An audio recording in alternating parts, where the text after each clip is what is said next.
Hello everyone. Today I'm going to share something. What something is that? Anyway, you guys probably noticed that when you go to another channel, you will see this automatic video that is playing, di ba? Nagpi-play lang siya. So, nas makikita mo sa sa pupunta ka sa bahay nila, minsan, maganda. Anyway, so, siguro nagwo-wonder kayo, paano yun nila ginawa? So, pag alam nyo na po, stay lang po kayo at manonood o mag-chat-chat lang kayo dyan. So, hindi naman po, alam, please eyes in the screen para po malaman nyo paano itong gagawin. Kasi, ito po, nung first time ko po ito nakita, I was wondering paano ba nila yung ginawa, di ba? Pero hindi ko naman alam. So, ang ginawa ko kasi sa akin kasi, nung nagsimula kong ginagawa ko lang, nag-upload ng video, pinapanood ko lang check ko lang yung videos ko, kung may mga problema ba, parang ganun, hindi na ako nagpupunta kung saan, lately lang ako napupunta sa analytics, bla bla bla, pero iba, hindi ko ginagawa, yung tatlo lang kung ginagalaw ko, yung channel ko, yung video, at saka analytics, yun lang yung chine-check ko, anyway. At siyempre yung oras, di ba? Pero minsan-minsan ko lang nito yan. So anyway, out of topic na tayo. So anyway, ito po yung nangyayari. Ano ito? Ito, maganda ito kasi pag mayroong bumibisita sa bahay mo, lalo na pang mga ninja, automatic lang to siya mag-play. Tingnan mo, ninja lang nga sa akin, 11 views na nga eh. So anyway, ito yan siyang mangyayari. Automatic po siya nagpi-play. So, halimbawa, pag nalagay na, siguro yung house nyo, nasa front ng YouTube or nalagay sa, makikita yan ng mga tao. Pag na-click ng mga, may mga video, ganun. So, automatic may nag-view yan. So, anyway. So, how does it work? So, let's say right now, magpi-play yan siya. Like I said, automatic na siya mag-play, di ba? Pagkatapos siya nag-play yan, ito yung lalabas. Yan. So, halimbawa may gusto mag-subscribe sa iyo, dyan na lang sila papunta. Ganyan. Click. Kasi automatic. Hindi lang nga sila makakomment kasi wala namang option dito makakomment. Pero sa mga kadalasan naman kasi sa mga, lalo na sa ibang tao, hindi sa katulad nating mga Pinoy na kailangan mag-comment tayo para mabalikan tayo, parang ganun. Yung iba naman kasi na padaan lang, nakita siguro ng channel mo, tapos nagustuhan yung video dito, nagsasubscribe. Ganun na. It doesn't matter to them if you're gonna, balik ka sa kanila, hindi. Kasi sa kanila lang, ng managandaan sila sa panonood. That's how it's supposed to be. Kaso lang nga tayong mga Pinoy, mga diskarte naman, tayo mga madidiskarte. So, iba na yung ginagawa natin. So, anyway, out of topic again. So, kapag mga ninja, nakakatulong tayo ito. Ninja lang, click, panood, click, walang comment, di ba? Basta napanood lang yung video, nakiklik lang. So, paano ito gagawin?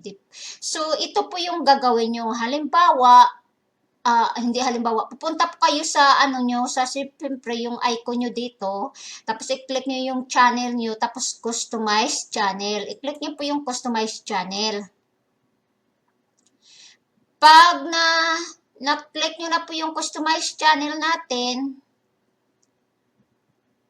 so gagawin po natin guys, i-click natin yung syempre i-click nyo muna yung profile nyo dito, tapos i-click nyo yan, tapos pupunta kayo sa your channel, tapos papunta nyo sa channel, ito yung lalabas, diba? Pag yan pong lalabas, i-click nyo po yung customize channel. Pag na-click nyo na po yung customize channel, ito po yung lalabas. Yan siya. Saan nyo ba siya makita? Customize, yan isang lalaba. Tapos may magsasabi dyan na channel trailer for people who haven't subscribed. So, di ba? So, ibig sabihin po yan, itatanggalin ko muna to para mas malalo akong makaka-explain. So, yung gagawin nyo po, ganyan, di ba? So, yung anong ibig sabihin? Sasabihin, maglagay ka ng video trailer dito o na dapat yung impressive, di ba? Impressive siya. Huwag mo naman masyadong mahaba kasi nga aantukin na siguro yung nakakita, nanonood, baka nakatulog na. So, I suggest mga 1 minute kasi mas yun naman ang ano di ba? Mas prefer 1 minute yung minimum. So, yun yung gagawin nyo. Hanap kayo ng video na gusto nyo ilagay dito na kung sino man yung hindi pa nakasubscribe, madaanan yung bahay nyo, o makikita sa front page ng YouTube or ano dyan, or anong tawag nila dyan, makita nila, impressive, tapos makita nila yun tumatakbo. So, mainggan nyo sila. Kung wala naman kayong video na ganon, gumawa na kayo. So, paano po ilalagay dito? I-click nyo lang itong yung add. Tapos ito, i-click nyo. Kasi dalawa lang video ko guys para pang example lang. Ilalagay nyo lang, i-click nyo yan. Tapos naka-click na yan. Yan ang makikita ng mga taong hindi pa nakasubscribe sa'yo na hindi pa sila nakasubscribe tulad ng sinabi ko. Suppose, dito naman sa featured video for returning subscriber, ito naman siguro, halimbawa, yung mga ibang subscriber mo, taga-tagal na hindi nakabisita, no? Or iba, yung nangingisda, tapos gustong bumisita ng bahay mo, or ano pa yun, check ka, o parang ganon. Ito naman yung video na ilalagay mo doon. So, dapat yung video mo rin siguro about siguro sa mga subscribed person mo na anong gagawin mo. Kung impressive na ma-impress sila, kung gusto nga pasasalamatan mo pa sila, pwede na rin yun. Diba? Kung sa inyo, you just had to make it unique and incredible. Hindi nakakaali, kumbaga nakaka-iinganyo na palagi ka nilang makikita yung channel mo kung anong nilalagay mo doon. Mga ganun pa. Siyempre, ang gagawin mo ganun din. So, ito, i-add mo lang yung flower. Halimbawa, flower lang. Welcome back. Here's the flower for you. Hindi. Yung example ko lang yan, flowers. Pero, so, ganun. So, yung mga taong hindi pa nakasubscribe sa'yo, ito yung makikita nila. Samantala, tuwing magbisita sila ng bahay mo. Sa mga tao namang nakasubscribe naman sa'yo, tuwing magbisita sila ng bahay mo, ito makikita nila sa home ng channel mo. 'Di ba? Iba-iba. Iba-iba. So, yun. So, ito naman po, yung add section. Ito naman po yung add section. Ano naman po gagawin natin sa add section?